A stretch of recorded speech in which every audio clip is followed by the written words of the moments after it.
mas a mentalidade do Espírito é vida e paz. Romanos 8:6. A mentalidade pode ser dividida em duas partes: o pensamento da carne e o pensamento do Espírito. A Bíblia ressalta quanto é importante viver segundo o pensamento do Espírito e não no pensamento da carne. Em Romanos, no capítulo 8, diz: quem vive segundo a carne tem a mente voltada para o que a carne deseja. Mas quem vive de acordo com o Espírito tem a mente voltada para o que o Espírito deseja. A mentalidade da carne é morte, mas a mentalidade do Espírito é vida e paz. A mentalidade da carne é inimiga de Deus, porque não se submete à lei de Deus, nem pode fazê-lo. O ensino bíblico de que a morte e a vida estão em poder do pensamento é muito forte. A mentalidade influencia a nossa atitude. Aquele que pensa que é possível alcançar o sucesso terá maiores possibilidades de alcançá-lo, em comparação com aquele que não pensa assim. Se pensarmos que algo não é possível, a mobilidade de nossa atitude também será reduzida. Mas se pensarmos que algo é possível, nossa atitude será revestida de uma energia ativa e de caráter acelerado. A psicologia humana não se desenvolve de forma gradual, mas de maneira drástica quando ultrapassamos nossas próprias limitações. Houve um tempo em que se acreditava que era impossível percorrer uma milha em 4 minutos. Os atletas mais destacados da época não eram capazes de reduzir o tempo de 4 minutos para percorrer uma milha, que equivale a 1,6 quilômetros. Entretanto, esse recorde foi quebrado pelo atleta inglês Roger Bannister. Conta-se que Roger experimentou diversas formas e estratégias para quebrar o recorde mundial e nunca deixou de pensar que era possível conseguir algo melhor, procurando modificar sua maneira de correr durante vários meses. Em 1954, Roger foi o primeiro atleta que rompeu a barreira dos 4 minutos.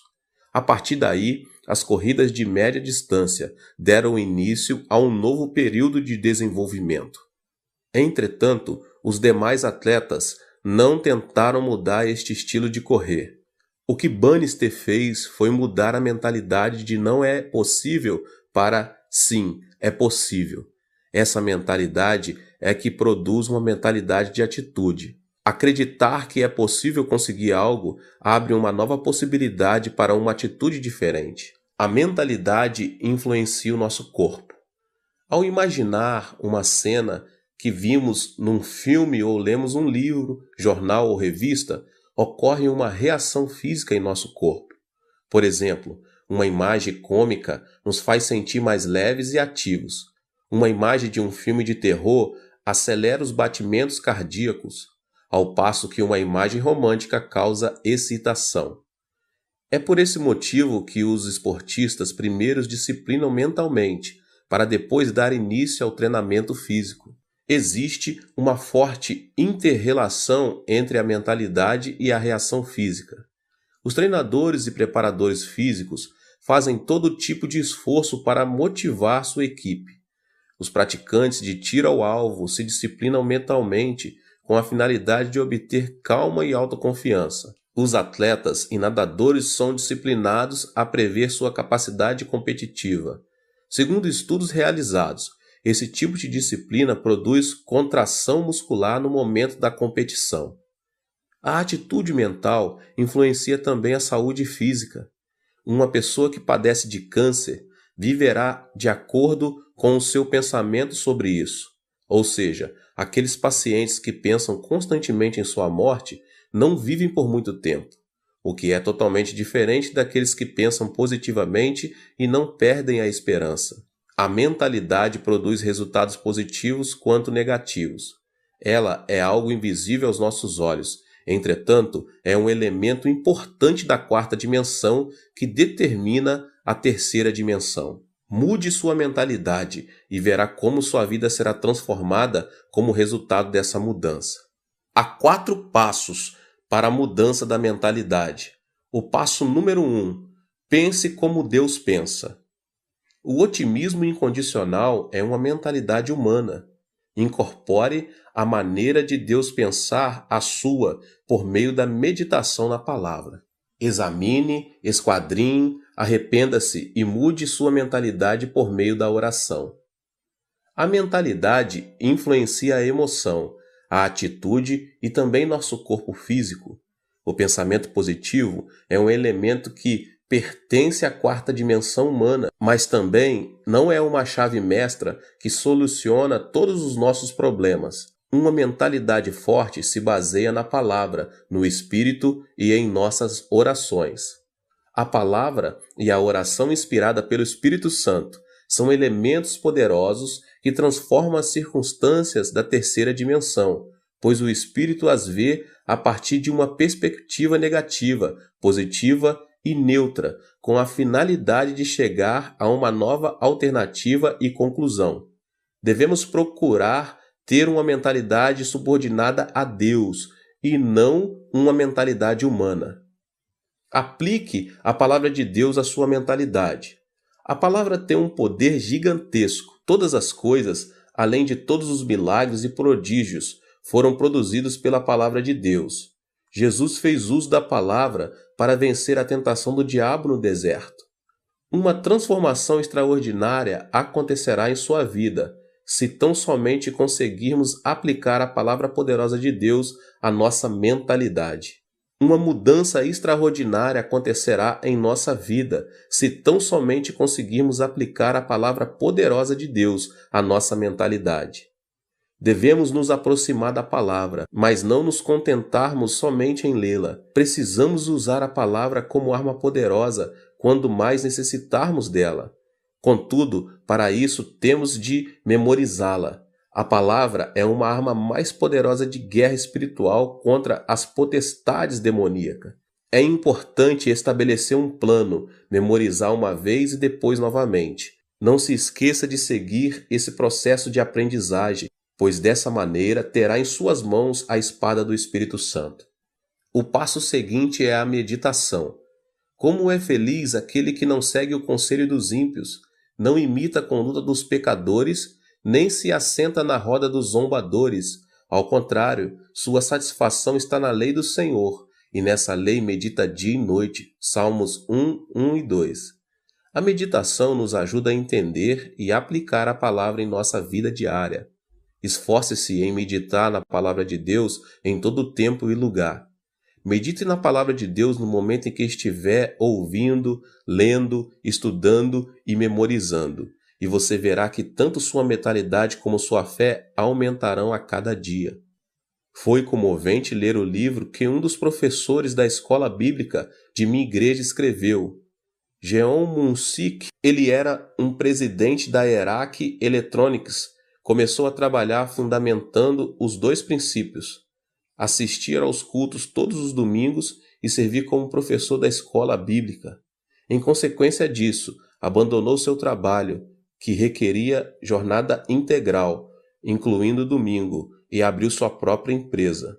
O diácono Jeong é um homem que perdeu o pai aos 10 anos de idade, concluiu o ensino médio numa escola noturna e, com o dinheiro do fundo de garantia de 3 anos de trabalho, começou seu próprio negócio em uma garagem, um sótão com somente $500. Todavia, a pressão era tanta que frequentemente sentia vontade de tirar a própria vida. Mesmo em momentos de muita depressão, ouvia uma voz que dizia: que ninguém engane você com mentira e vaidade. Não se atenha às circunstâncias, mas apegue-se a Deus em fé absoluta. Tal palavra fez esse homem superar as circunstâncias, a depressão, a ansiedade e a aflição. O segredo da vitória se encontra no alimento espiritual. Ele conseguiu novas forças ao ouvir a palavra de Deus e meditar nela. Não deixou de assistir aos cultos na igreja nos domingos e fez o máximo de esforço possível para servir na escola bíblica, dizimar e ofertar para as missões. Não só isso, ele também ofereceu bolsas de estudos a vários alunos da escola bíblica para continuarem os estudos. Como fruto de sua vida diligente em Deus, Hoje, esse homem se tornou o presidente da melhor empresa na categoria de pequenas e médias empresas em nível nacional, o que anualmente dá um lucro de 100 milhões de dólares. Qual foi a chave dessa transformação? Não foi a mentalidade do diácono Geon, mas uma mentalidade e uma vida conformadas com a palavra de Deus. Esta declaração revela uma grande verdade. A fonte da bênção está em manter uma mentalidade e uma vida em obediência à palavra de Deus. A fonte da bênção está em manter uma mentalidade e uma vida em obediência à palavra de Deus. A mentalidade que se assemelha à palavra de Deus. A mentalidade do homem é como uma bola de rugby, ou seja, não se sabe a direção que irá tomar. Esse detalhe se deve ao fato de o pensamento ser o centro em que o intelecto, a emoção e a vontade se misturam. A função da Bíblia, a palavra de Deus, é disciplinar e guiar o pensamento do homem à verdade. O fruto vem quando alguém vive cheio da palavra de Deus e em obediência a ela. Isso resulta na força que transforma a terceira dimensão circunstancial. Podemos mudar nossa mentalidade com a Bíblia, a palavra de Deus. A Bíblia é a palavra poderosa do Deus que vive. Em Hebreus capítulo 4, no verso 12 diz: "Pois a palavra de Deus é viva e eficaz, e mais afiada que qualquer espada de 2 gumes, ela penetra até o ponto de dividir alma e espírito, juntas e medulas, e julga os pensamentos e intenções do coração." Somos capazes de vencer todos os obstáculos por meio de Deus, que nos fortalece, e de ter uma fé positiva, de acordo com Filipenses 4,13. Tudo posso naquele que me fortalece. É por meio da palavra que nosso pensamento de abandonar tudo é transformado. Deus pagou o preço de nossos pecados com o sangue do seu Filho amado Jesus Cristo, por amor a nós. Devemos nos lembrar que tudo é possível em Cristo, que venceu o mundo da terceira dimensão circunstancial. Podemos ter paz quando cremos que Deus estará conosco, ainda que andemos pelo vale da sombra da morte, e enquanto estivermos sobre a sombra de suas asas. Ainda que nossos olhos não vejam, ainda que nossos ouvidos nada ouçam, que nossas mãos não toquem, se tão somente cremos que Deus está conosco em meio à escuridão, nossa mentalidade será transformada e alcançaremos novas forças para vencer toda depressão e desesperança. O fruto vem quando a pessoa muda de mentalidade e alinha seu pensamento à quarta dimensão da Bíblia, isto é, a palavra de Deus, e o milagre extraordinário de Deus se manifesta. Alimente seu coração e mente com a palavra de Deus, porque você passará a usufruir de uma vida vitoriosa à medida que o reino de Deus tome o controle de sua vida e circunstâncias. A mentalidade que se assemelha ao Espírito Santo. Quando recebemos Jesus Cristo como nosso Senhor e Salvador, o Espírito Santo vem habitar em nós. Recebemos então o batismo do Espírito Santo e a plenitude do Espírito que nos enche de alegria. Os discípulos viveram algo que jamais haviam experimentado em sua vida, quando o Espírito Santo desceu no dia de Pentecostes, no local onde costumavam se reunir. Por meio dessa experiência, renovaram a fé e o amor para servir fielmente a Jesus Cristo. Nosso coração precisa estar cheio de alegria para trabalharmos com ânimo e superarmos qualquer tipo de adversidade. Não se pode conseguir nada sem alegria e ânimo. O Espírito Santo, porém, enche-nos de júbilo, o qual produz coragem e alegria. A alegria e a coragem derramadas pelo Espírito nos motivam a pregar o Evangelho, apesar das circunstâncias adversas. Pedro, por 3 vezes havia negado o Mestre. Converteu-se em um líder logo depois de ter recebido o Espírito Santo e ganhou 3.000 almas num só dia. No dia seguinte, ajudou um aleijado de nascença que estava mendigando na porta do templo a andar e levou 5.000 pessoas a arrepender-se de seus pecados. A coragem do Espírito Santo faz que tenhamos temor ao proclamar o Evangelho, para a vida ou morte, para êxito ou fracasso, para crescimento ou declínio, não por nossa força, mas por obra do Espírito Santo. Os discípulos de Jesus eram pescadores e publicanos que o povo depreciava. Mas logo depois de serem cheios do Espírito Santo, uma alegria renovadora começou a fluir do coração deles. A mentalidade de fracasso passou a ser uma mentalidade de ousadia, coragem e fidelidade, e isso os impeliu a pregar o Evangelho em Jerusalém, Judéia, Samaria, Roma e até os confins da terra. A plenitude do Espírito Santo faz que nossa mentalidade se assemelhe ao Espírito Santo e que nossa fé seja positiva, criativa, estimulante a pregar. Estou há 47 anos no ministério e nunca pensei que seria capaz de alcançar um ministério bem-sucedido. Sempre pensei que a igreja iria crescer, que multidões viriam e os milagres se manifestariam.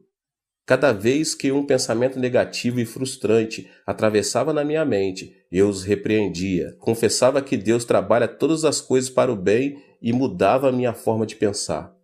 Esse pensamento da quarta dimensão foi transmitido em forma de mensagem à terceira dimensão, o que produziu uma mudança de mentalidade e autoconfiança para continuar minha trajetória no ministério. Esse é o segredo pelo qual obtive em meu ministério tudo o que Deus projetava em meu coração. Tudo o que pensei em fé se manifestou em minha terceira dimensão. Em 1960, durante a ditadura militar do comandante Park Geun-hye, começou um movimento de progresso econômico em meu país. Era uma época em que a população começava a se concentrar na cidade de Seul e a grande maioria se estabelecia nos povoados pobres, na própria cidade de Seul. Nossa igreja declarou essa área a Rua dos Céus, endereço número 1, porque sabíamos que Deus nos sustentaria nos momentos mais críticos. Eu e a pastora Choi começamos a pregar o evangelho naquela área, com sede em Soedaimon, por meio de um grande movimento do Espírito Santo. Deus quer nos batizar com o Espírito Santo. Por intermédio do Espírito Santo, podemos falar em línguas e receber novos dons do Espírito. Recebam o Espírito Santo. Pregamos enfatizando bastante o batismo com o Espírito Santo e seus dons. Mas, acima de tudo, havíamos iniciado um movimento chamado Semaum, Novo Coração, que consistia em renovar o coração. Nessa ocasião, o presidente Park me chamou um dia para ir à Casa Azul e me fez a seguinte pergunta: Pastor Cho, não tem aí uma ideia para renovar nossa nação e transformar as regiões rurais? Diante da pergunta, não tive dúvidas em lhe responder: Senhor presidente, primeiro devemos mudar nossa mentalidade. Inicie um movimento chamado Semaum para que o povo comece a pensar de modo positivo. Lembre-se de que há uma igreja em cada canto do país. Inicie esse movimento por meio das igrejas e algo miraculoso acontecerá. Imediatamente, o presidente Park chamou o ministro do Interior e lhe disse: o pastor Cho me aconselha a começar um movimento chamado Semaum para renovar a mentalidade da nossa gente. O que o senhor pensa disso? Boa ideia, disse o ministro. Só que noto um tom religioso. Que acha de mudarmos o movimento para Semaú, Novo Povo? O presidente pediu minha opinião. Então, enfatizei que o mais importante era mudar a mentalidade das pessoas para conseguir algo miraculoso e continuei dizendo que seria conveniente a iniciar o movimento Semaum por meio das igrejas. No final de tudo, como resultado dessa conversa, começou em todo o país o movimento Semaú, que consistia na transformação e no desenvolvimento das regiões rurais e no processo econômico nacional. O propósito desse movimento era mudar a mentalidade de cada coreano, e o que começou com o movimento de Semaum nas igrejas ficou conhecido como movimento Semaú em todo o país. Proclamei esperança por meio do movimento Semaum.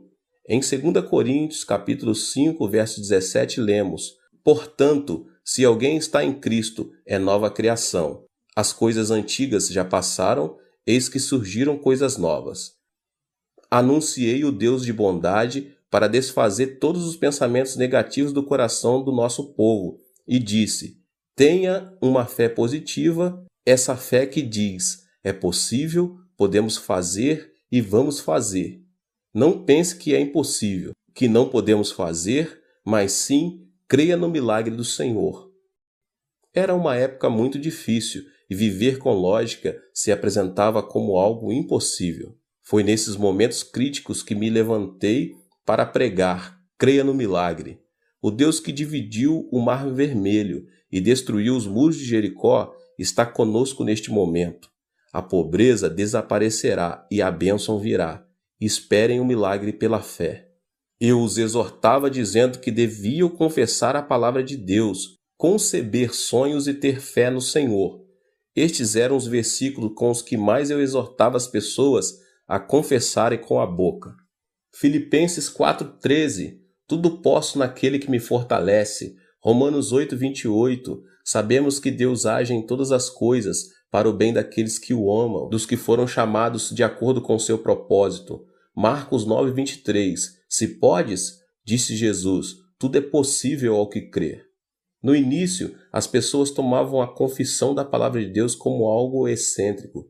Entretanto, uma vez que entendiam, eram fortalecidas em seu espírito pelo alimento espiritual e a fé fluía de seu interior. Começavam a proclamar a palavra de Deus com mais vigor. Também é preciso pensar grande para crescer muito. Todos os grandes servos de Deus, tanto na Coreia do Sul como ao redor do mundo, têm um desejo ardente de saber por que tanto minha igreja como a igreja dos meus discípulos se tornaram as maiores igrejas de suas cidades. Existem aqueles que se asseguram que deve haver um segredo que eu não revelo, mas sempre me utilizo de um provérbio antigo para explicar o segredo e o princípio de crescimento da igreja. Ele diz o seguinte: dos grandes bambus saem os grandes bambus. A estrutura do pensamento de meus discípulos é grande, isso porque cresceram observando a magnitude de meu ministério. Chegaram a pensar grande porque pensaram grande, projetaram e aprenderam minha filosofia pastoral. O pensamento se caracteriza por desenvolver-se, ou seja, não é estático. Meus discípulos aprenderam a pensar grande observando uma igreja e um ministério grande.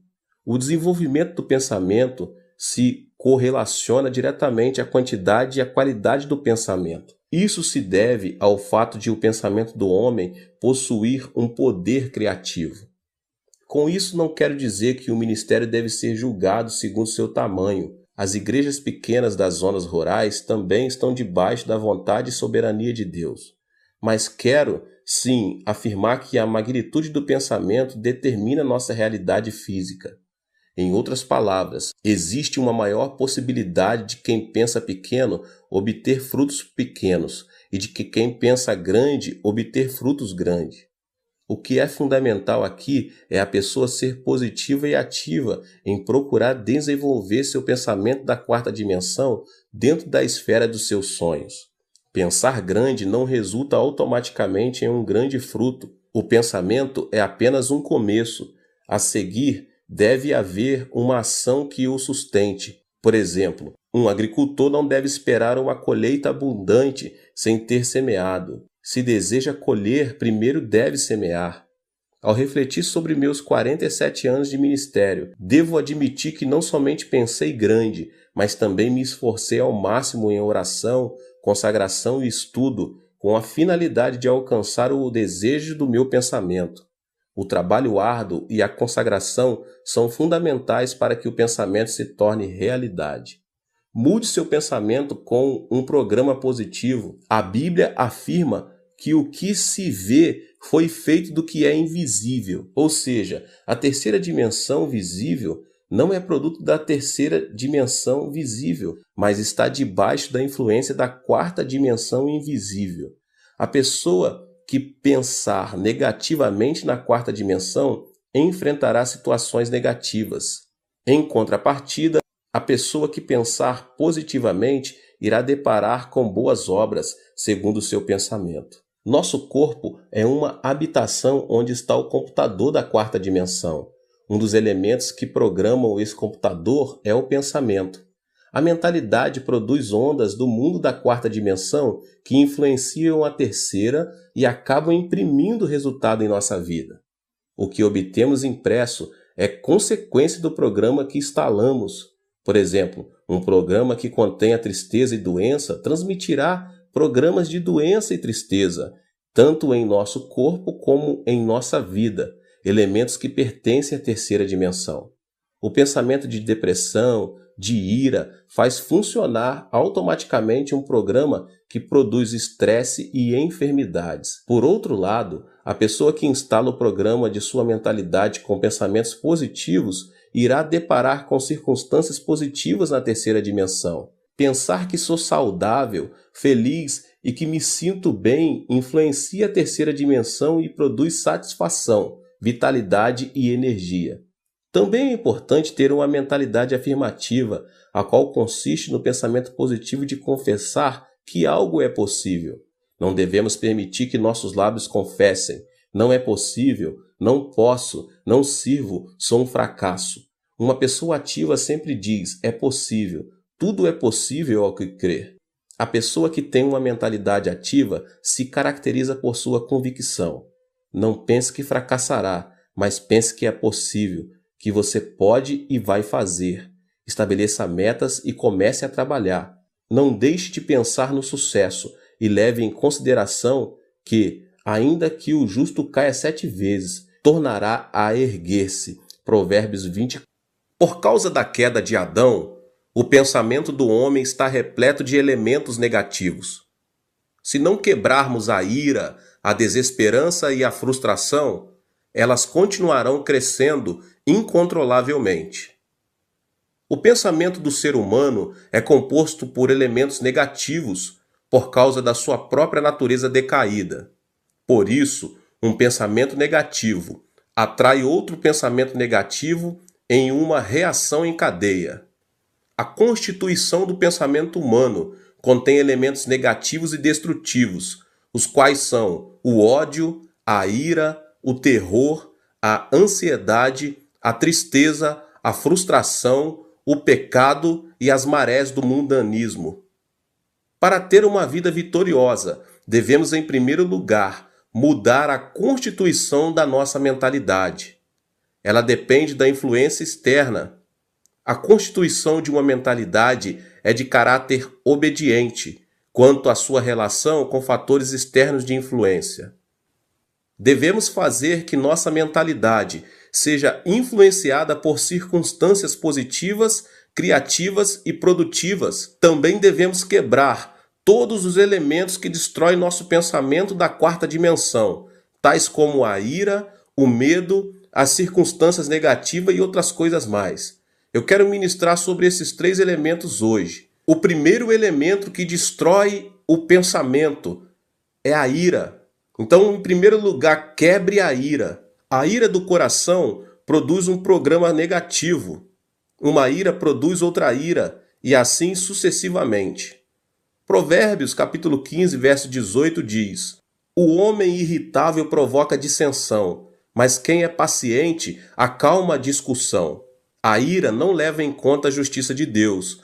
A ira produz uma emoção destrutiva e extremista, o que nos impede de tomar decisões acertadas. A derrota de Hitler na Segunda Guerra Mundial se deve à ira. O ditador alemão se sobressaía por sua destacada inteligência, capacidade de observação, julgamento e a liderança em comum.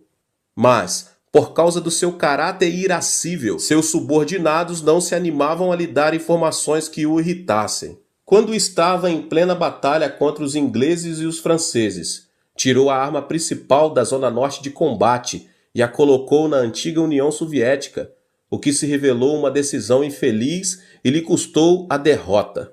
Quando o exército aliado iniciou a invasão na Normândia, seu ajudante de campo, sabendo que simplesmente alterando a direção das forças armadas que se dirigiam para a União Soviética poderia evitar a catástrofe, ele teve medo de despertar Hitler, que dormia. Enquanto isso, o exército aliado desembarcou na Normândia e conquistou o território rival, o que causou a derrota da Alemanha. Resumidamente, a ira de Hitler levou o Império Alemão à destruição. O segundo elemento que destrói o pensamento é a desesperança. É preciso vencer o medo. Devemos vencer o temor que gera a ansiedade, o medo, a tristeza e a frustração do coração.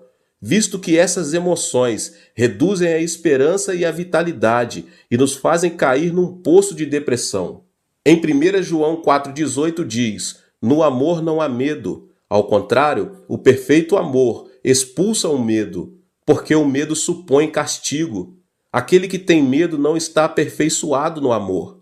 O medo supõe castigo." Isso quer dizer que, se tememos o câncer, teremos o câncer como castigo. Se tememos a pobreza, seremos castigados com pobreza. Se tememos a guerra, receberemos guerra como punição.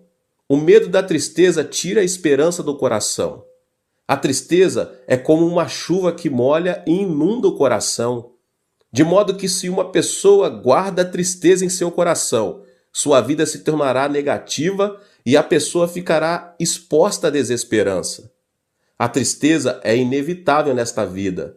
Muita gente sorri externamente, mas uma chuva de tristeza inunda seu interior. A tristeza é um elemento que faz a constituição de nossa mentalidade ser negativa.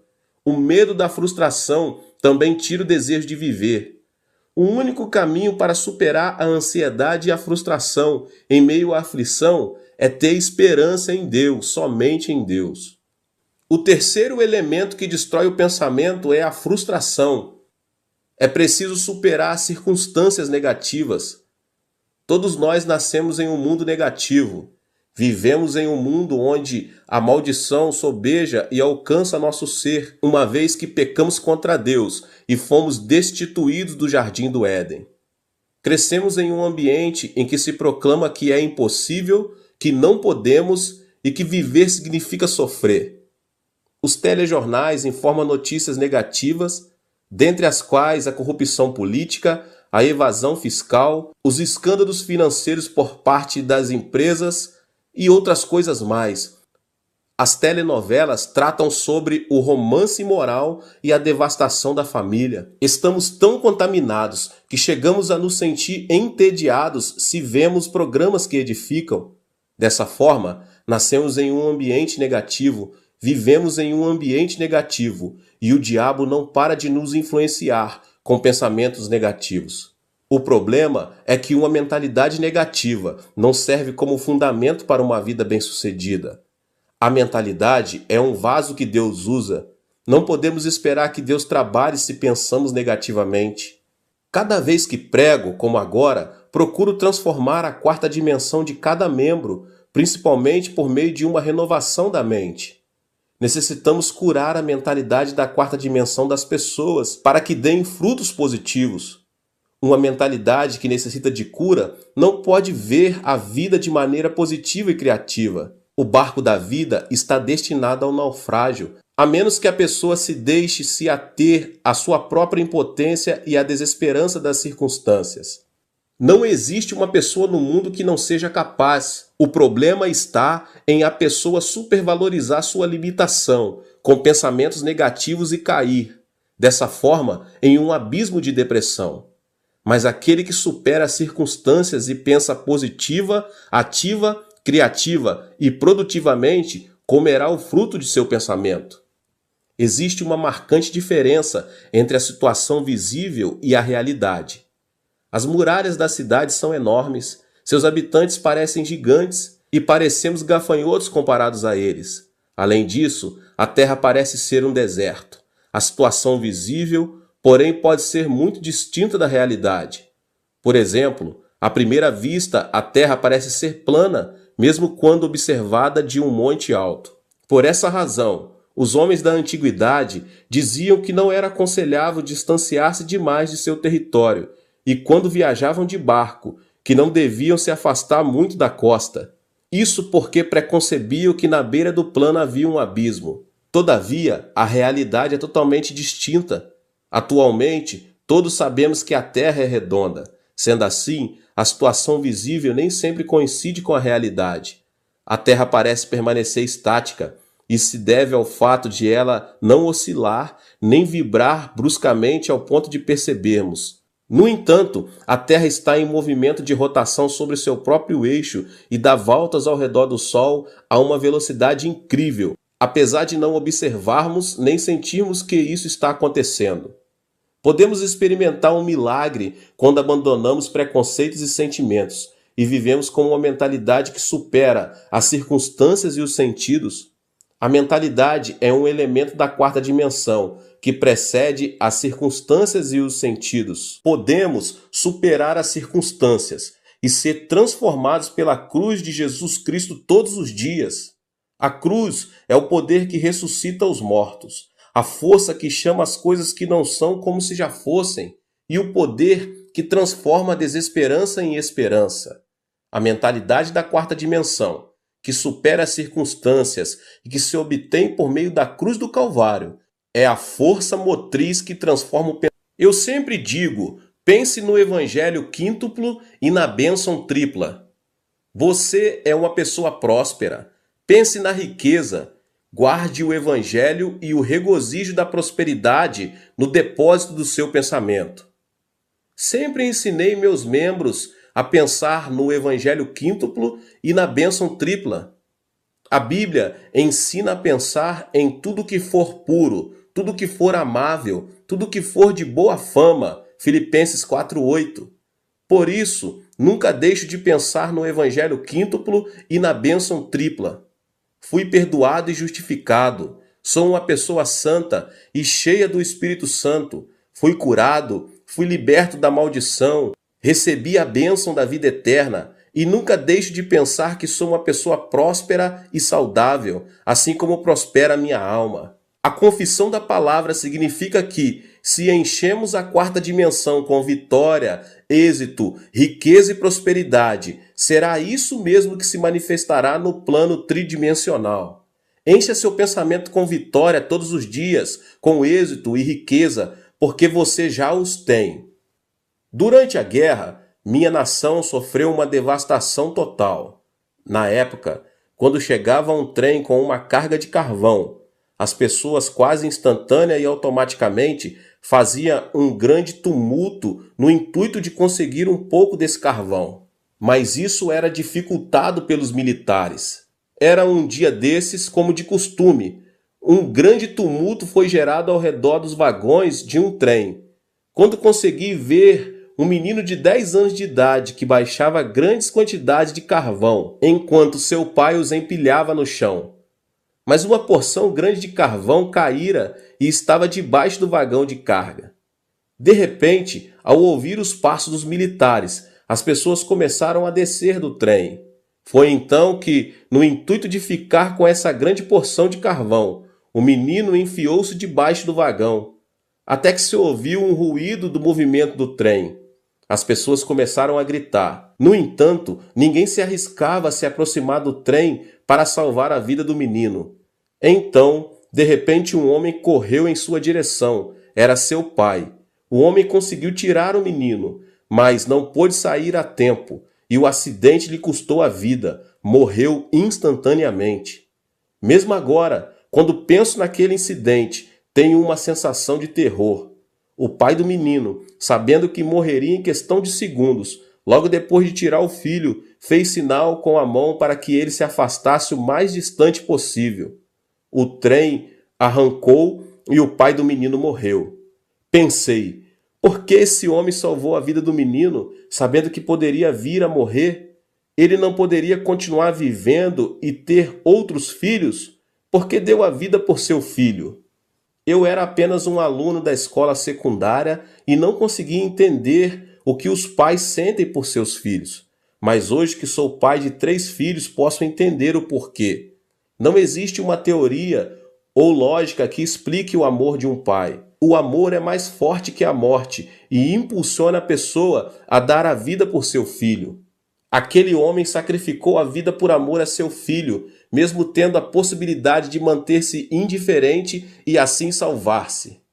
O mesmo acontece com Deus. Deus, por amor a nós, quis nos salvar, mesmo pagando um preço muito alto. Por isso enviou seu Filho amado Jesus Cristo. Foi Deus mesmo quem encarnou e morreu na cruz. Podemos ser corajosos ao compreender o amor de Deus, e esse Deus está conosco. É isso que representa a transformação da mente na esfera da quarta dimensão. Ou seja, existe um fundamento sólido sobre o qual podemos afirmar que nada é impossível para Deus e experimentaremos vitórias e milagres ao dar passos de fé e dissermos: tudo é possível. Meus irmãos, a ressurreição de Cristo é o fundamento da nossa riqueza. Qual é o argumento de nossa riqueza, baseados no qual podemos confessar que somos prósperos? O fundamento é a morte e a ressurreição de Cristo.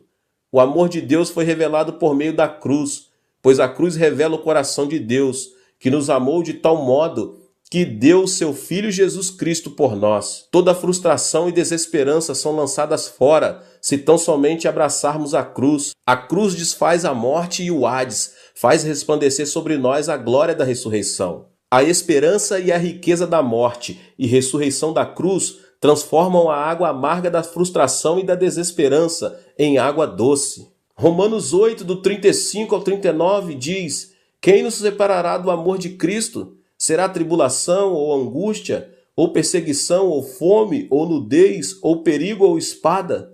Como está escrito: por amor de ti enfrentamos a morte todos os dias, somos considerados como ovelhas destinadas ao matadouro. Mas em todas estas coisas somos mais que vencedores por meio daquele que nos amou, pois estou convencido de que nem a morte, nem os anjos, nem demônios, nem o presente, nem o futuro, nem quaisquer poderes, nem altura, nem profundidade, nem qualquer outra coisa na criação será capaz de nos separar do amor de Deus que está em Cristo Jesus, nosso Senhor. Da mesma forma, o poder e a glória da ressurreição de Cristo Jesus transformam a água amarga da desesperança em água doce. Mostrarei agora a você o primeiro elemento da quarta dimensão. Nossa vida depende de nossa mentalidade, meus irmãos, se pensarmos na carne ou no espírito. Para colher fruto santo, devemos primeiro ser guiados e subjugados pelo Espírito Santo. Esse é o segredo da vitória. O Espírito é quem nos dá vida e paz. Nossos desejos são realizados à medida que aprendemos a pensar juntamente com o Espírito Santo. Lembre-se de que o pensamento é um fator de influência. Devemos estabelecer uma comunhão íntima com o Espírito Santo, reconhecer que Ele é Senhor, para que nossa mentalidade esteja sob sua influência. Em segundo lugar, temos de expressar nosso pensamento em forma de oração, que é o sistema respiratório espiritual e o canal de comunicação com Deus. A oração, meus irmãos, é um elemento poderoso que atrai o pensamento da quarta dimensão à própria realidade. Tudo o que pedirmos a Deus em oração, confiando a Deus nossas petições, resultará em uma resposta, porque Deus é soberano. A oração, meus irmãos, é uma ação da terceira dimensão, mas por sua vez é uma realidade que move a quarta dimensão. Deus dotou o homem com o privilégio de comunicar-se com ele, e isso se dá por intermédio da oração. A oração que coincide com a vontade e o pensamento de Deus é o poder que move o coração de Deus. Em terceiro lugar, devemos colocar nossa mentalidade à palavra de Deus, a Bíblia. A mentalidade do homem é como uma bola de rugby que se distingue por sua imprevisível direção. A mentalidade é constituída por intelecto, emoção e vontade. Dessa forma, a única maneira de manter nossa mentalidade no caminho certo é por meio da Bíblia, da Palavra de Deus, a meditação na Palavra de Deus. As circunstâncias da terceira dimensão mudam quando nossa mentalidade fica sujeita e obedece à Palavra de Deus. De maneira que é nosso dever, meus irmãos e irmãs, de transformar nosso modo de pensar.